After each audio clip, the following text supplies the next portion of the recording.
Hello guys, thank you very much for visiting my channel again. In my channel, you will learn how to transform very humble ingredients to something that will impress whoever you are cooking for. Today we have another very iconic, famous Szechuan dish called husband and wife beef. So, let's get started. So let's talk about the choice of cuts in this dish. So traditionally, this dish was made with parts that people used to throw away. The parts has most sinew, most tendon, too much fat, that nobody want to deal with. And of course, in the 1930s, that I guess husband and wife discovered that if you trim the meat a little bit, you braise it slowly in a very yummy liquid, slice it very thinly, adding some spice in there, it turns out to be this awesome dish. So in my choice, I'm using beef shank and tendon. And in many Sichuan dish, we have to blanch the meat just very quickly in the boiling liquid to get rid of the scums because nobody want to taste scums, right? So make sure you blanch them in boiling water for 2 to 3 minutes and get rid of the water afterwards.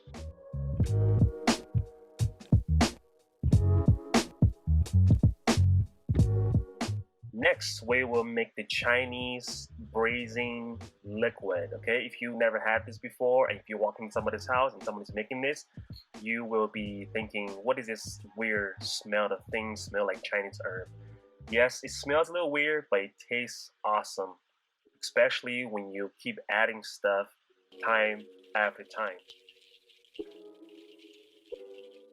So I have about 2 liters of water and adding 2 tablespoons of Szechuan peppercorn, a cup of soy sauce, a cup of salt, 2 tablespoons of Chinese 5 spice, some sliced ginger, and of course some green scallion, and bring the liquid to a boil.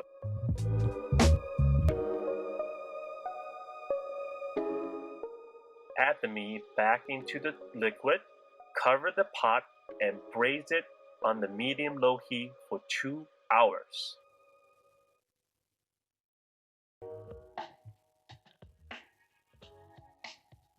So while we wait for our beef to cook, we have to make the soul of this dish, which is the Sichuan style chili oil.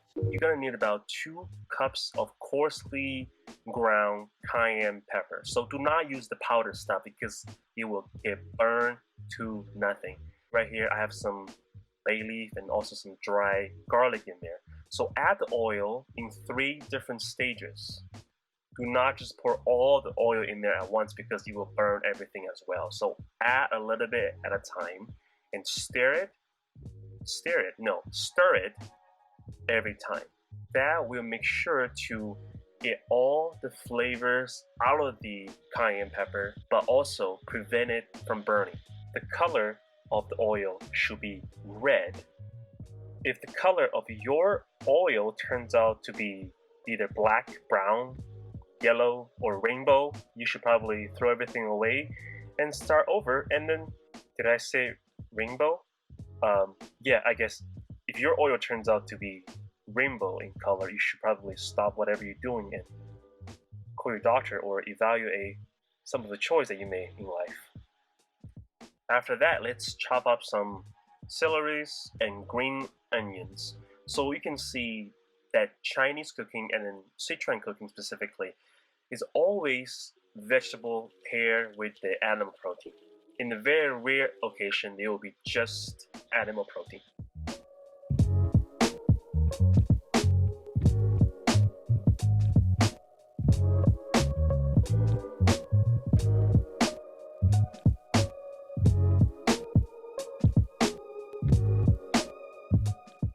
So after 2 hours, this is what my beef looks like. It doesn't look very well from outside, right? It looks brown and black.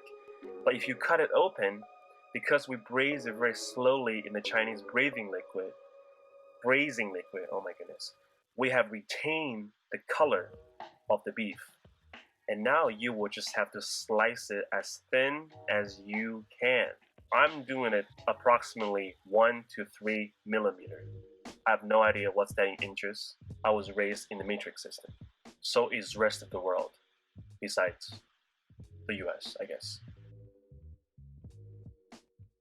And the reason why we have to slice them thin is because we want the flavor, right? Because if you slice it too thick, then it doesn't have much surface area and the flavor doesn't get into there, then what's the point? So that's why we have to slice it very thinly.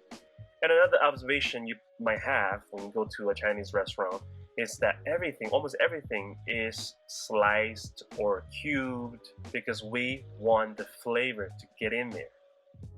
As you can see, why I choose beef shank, because the perfect combination of meat and tendon. And then now you just do the same thing with the tendon we have. Slice it as thin as you can. But if you don't like tendon, you think it's disgusting, then don't use it. Use other cuts of beef.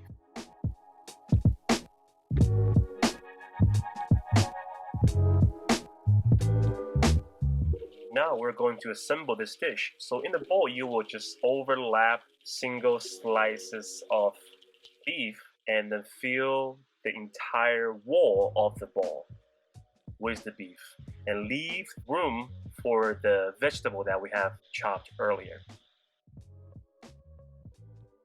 It's very important to have some overlapping because we have to flip this thing upside down. So if you don't have overlapping area, the entire thing is going to collapse. And then the dish will look really sloppy and look really bad. And then your guests will be like, what is this? So make sure you make it pretty.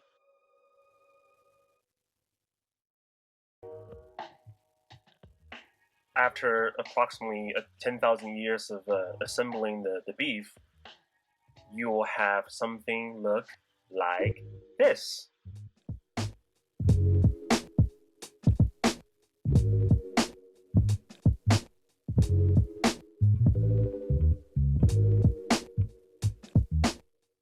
And then you will fill the center part with the chopped celeries and the green onions, and of course, seal everything.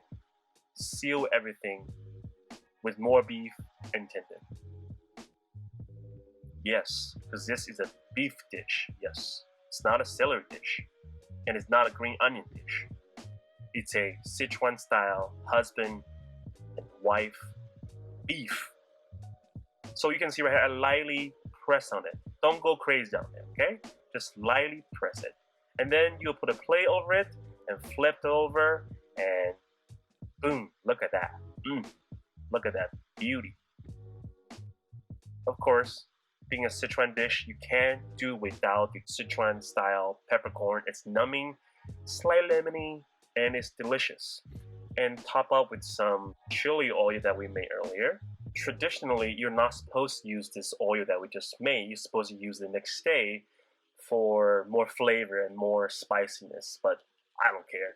I don't have any made before this. It's not as spicy as if you use it the next day. And the next stage is to gently ladle some braising liquid onto this dish. And, garnish it with some chopped cilantro. Make it pretty, right? Make it pretty. It's all about the presentation. And of course, flavor as well. And if you like it, please subscribe and press that like button. Have a wonderful day.